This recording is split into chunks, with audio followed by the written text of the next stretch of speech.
ultimate halo.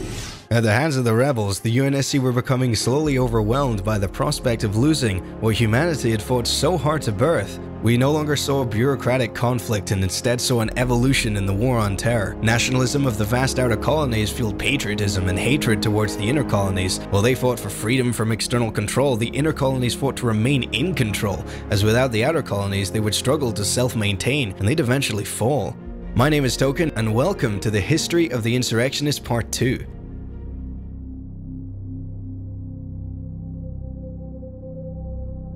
Dissipating the insurrection would be a far greater undertaking than the UNSC initially predicted. The line between civilian and rebel was quickly blurring. Come 2513, the UNSC initiated Operation Trebuchet to root out the insurrectionists and set their militants apart from society, removing the threat and imposing order. This would grow to become one of the largest operations in UNSC history, spanning 10 years and costing hundreds of thousands of lives. Having initiated Trebuchet, fighting broke out in the Eridanes system. Rebels supporting the system's separation from the UNSC built a small navy of civilian craft in an attempt to take over the system. But they were disorganized, and so ex-UNSC Colonel Robert Watts saw this as an opportunity and pulled them together. The UNSC responded harshly, sending a fleet of destroyers and carriers with the hopes of plugging the rebel growth. The resulting battle pitted the UNSC against at least 100 smaller rebel craft, each of which were brutalized with ease. Remnants of this massacred rebel fleet fled into the asteroid belt to the Eridanes Secundus. Here, they would eventually establish a fully functional asteroid base and begin conducting raids again by 2525.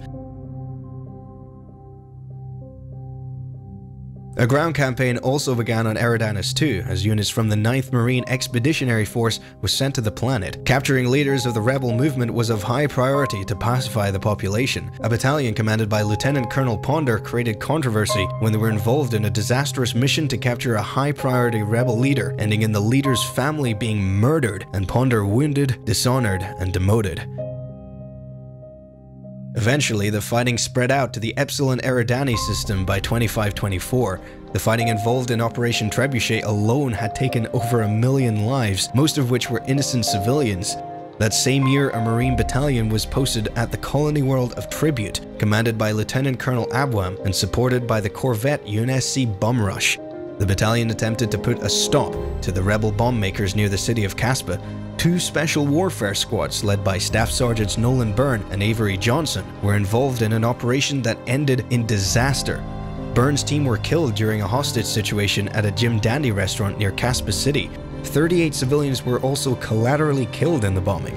Byrne and Johnson, as a result, were pulled from the system, later being reassigned to Harvest. John 117 headed a Spartan 2 team to infiltrate and capture rebel leader Colonel Robert Watts. They sneaked onto and stowed aboard Layden, a freighter which was transporting resources to the Eridanes asteroids. Once on board, they located a cargo that contained luxury items such as Sweet William cigars and champagne, verifying Watts' presence. After boarding the rebel base, they neutralized the guards in their path and eventually found their way to Watts, sedating him long enough for them to escape with him. Using explosives, they blasted their way out. However, much to their regret, the destruction collaterally killed dozens of civilians. Following the Covenant attack on Harvest and the onset of the Human-Covenant War in 2525, Operation Trebuchet was put to an immediate halt by the UNSC. The Office of Naval Intelligence Section 2 sent emissaries with full disclosure on the alien invasion occurring on Harvest to warn outer colony leaders. This is the first contact humanity had ever encountered with intelligent alien life, coining them the Covenant. Overwhelmed by this advanced and hostile alien force, the UNSC quickly made the offer that they would cease hostilities towards the insurrectionists so long as they were to work together to bolster their planetary defenses. The rebels initially believed it to be a trap, rejecting the possibility of these claims, only to face the unbelievable reality as the Covenant began massacring colony after colony.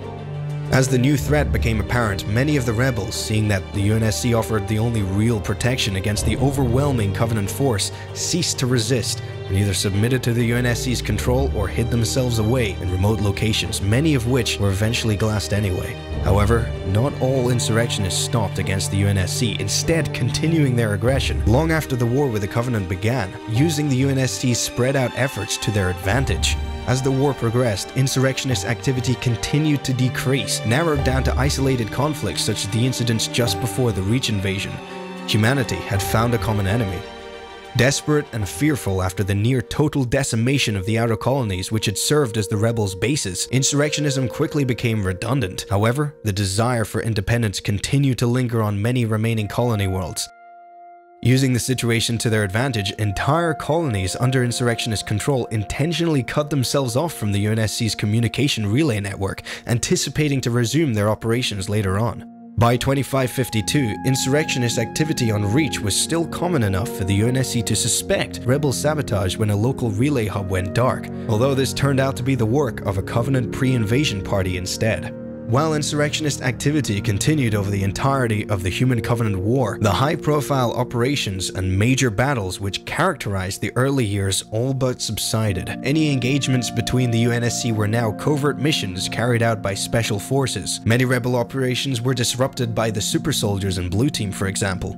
As a result, the generation that had grown up during the war had no knowledge of the insurrection's persistence and considered the entire Civil War as having occurred long before their time.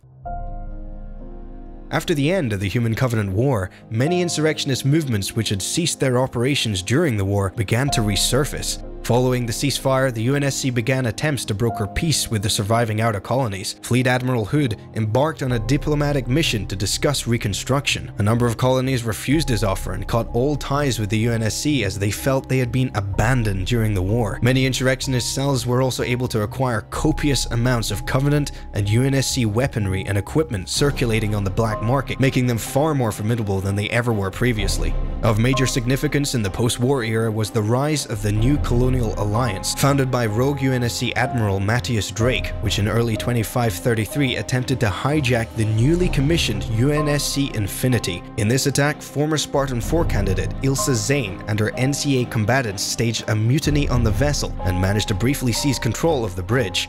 The attack was foiled, however, by Spartan forces aboard the Infinity, and the boarders were all killed or captured, leading to the UNSC's discovery of the new movement's existence.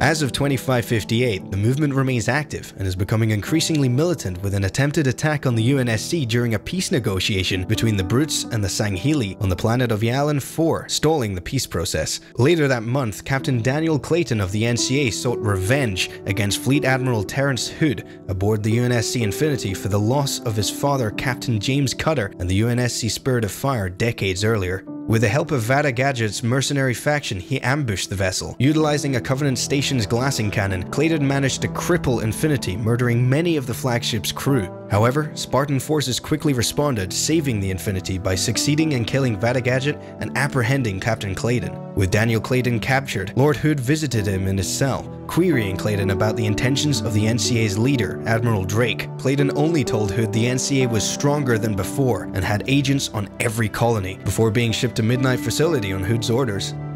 And so thus far, the insurrectionists have failed to end the UNSC's hold across human space. But can the UNSC still be called oppressive? Or has the interactions with other intelligent life brought humanity closer? With many insurrectionist factions dissipated and synergized with the UNSC, the remaining forces lie in hiding, with the NCA taking the crown as the most prominent. So everyone, this has been Token. Before I go, I just want to say thanks to Fletch and Kenny for hosting this video on Ultimate Halo. Make sure to subscribe to them for more awesome content. And a huge thanks to you for watching. And hey, if you like Halo so much, I got a video right here where I teach you how to play. I'll walk you through step by step how to get into the big time. Just don't get distracted. So anyway, I'll catch you guys next time. Subscribe now for more unfriggin' believable Halo content.